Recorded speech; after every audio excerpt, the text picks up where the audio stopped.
அவங்களுடைய பாடியை எடுத்துட்டு போய் அழுகிறத நான் பார்த்து ரொம்ப மனசு உடைஞ்சு போயிட்டேன். 41 குடும்பங்கள் அங்க அழுகிற அந்த அழுகுரலை கேட்கும் போது நம்மளால அங்க நிக்கவே முடியாத ஒரு நிலைமையை நாம் அங்க பார்த்தோம்.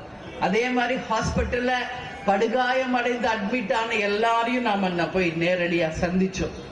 இங்க பத்திரிகை எல்லா டிவியில பார்த்த போன சனிக்கிழமை இன்னையோட 9வது நாள் 9 நாள் ஆயிடுச்சு. அன்னைக்கு ஆரம்பிச்சது இன்னைக்கு வரைக்கும் டிவியை ஓபன் பண்ணா இதுதான் போகுது. என்ன பிரயோஜனம்?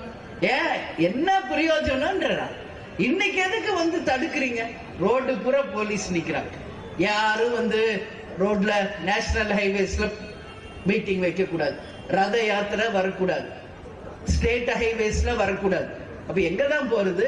மக்கள் எங்க இருக்காங்களோ அங்கதானே மக்களை சந்திக்க முடியும். வேற எங்க போய் மக்களை சந்திக்கிறது?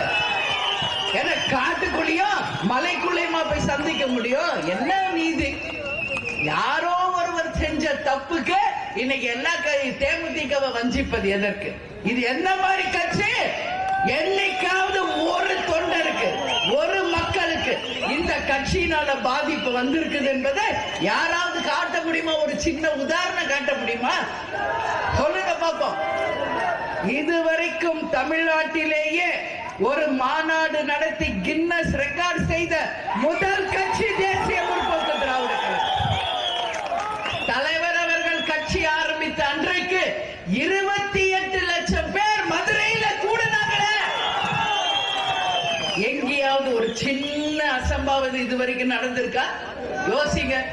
ஏன் கேப்டன் என்கின்ற ராணுவத்துக்கு இணையான ஒரு தலைவர் கமெண்ட் பண்ணுவாரு, யார் மேல இறங்கு, அமைதியாரு, கொடியாருக்கு அமைதியாருங்க. கண்டிப்பாரு. தப்பு அவர் கண் முன்னாடி நடந்தா கண்டிப்பார். தன் தொண்டனை உண்மையில் நேசிச்ச ஒரு தலைவர். ஏன் தொண்டனுக்கு ஒண்ணுன்னா அந்த இடத்துல முதல்வராக நான் நிற்பேன் என்று சொல்ற. இன்னைக்கு இருக்காங்களே பேசுறது மட்டும் சினிமா வசனம், அடுத்த நிமிஷம் பிளைட் பிடிச்சி வீட்டுக்குள்ள போனவர இப்ப வரைக்கும் வெளியே வரல. என்னது இதெல்லாம்?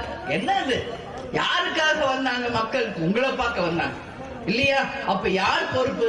நிச்சயமாக விஜய் அவர்கள்